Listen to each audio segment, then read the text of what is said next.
अगर आप भी भविष्य की चिंता करते हो तो इसे जरूर सुने। भविष्य की चिंता में वर्तमान खराब नहीं करना चाहिए। धर्म के अनुसार कर्म करते रहेंगे तो भविष्य ही अच्छा जरूर होगा। चिता और चिंता में केवल एक बिंदु का ही अंतर होता है, लेकिन चिता नियमों को जलाती है और जनता जीवित को जलाती है।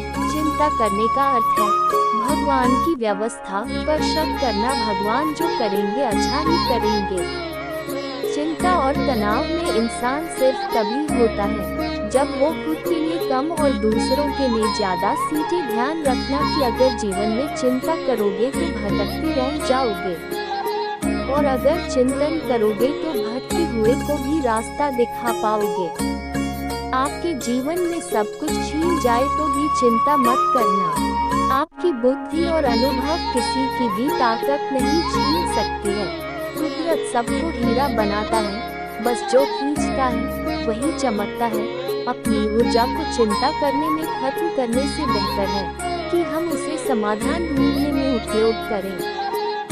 सुबह से शाम तक काम करके आदमी उतना नहीं थकता है जितना चिंता करके 1 घंटे में थक जाता है।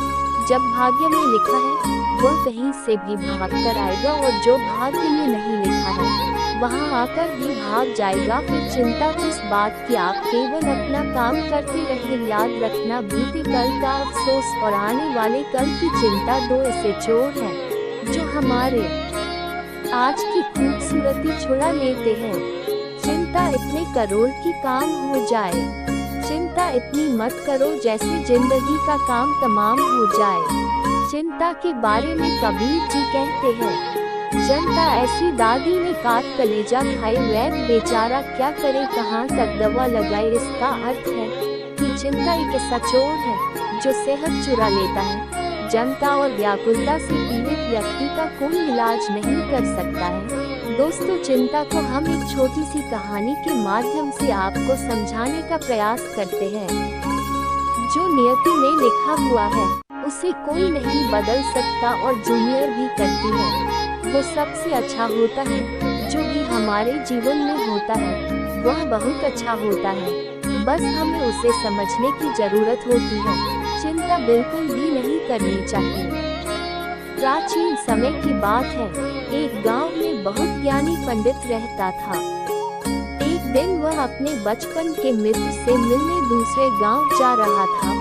उसका मित्र बचपन से ही गूंगा और एक पांव से अपाहिज था।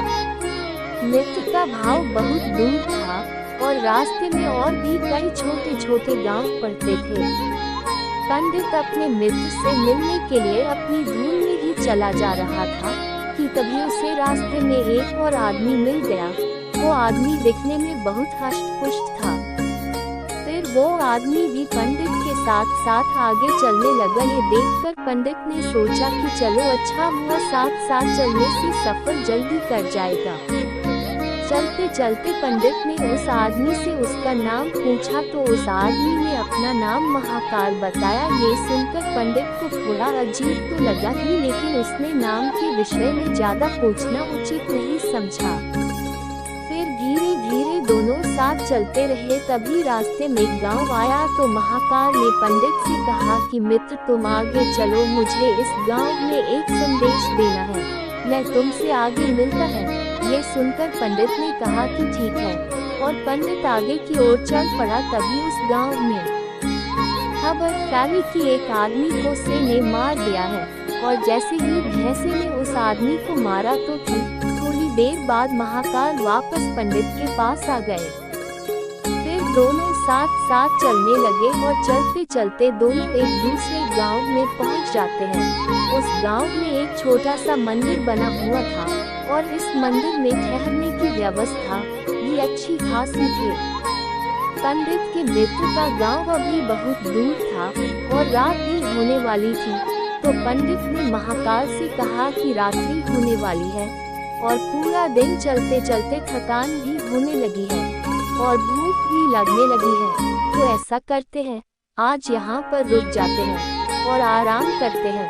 सुबह होकर आराम से आगे का सफर तय करेंगे। पंडित की बात सुनकर महाकाल ने कहा कि ठीक है, मुझे भी इस गांव में किसी को जरूरी सामान देना है। महाकाल पंडित से कहता है कि तुम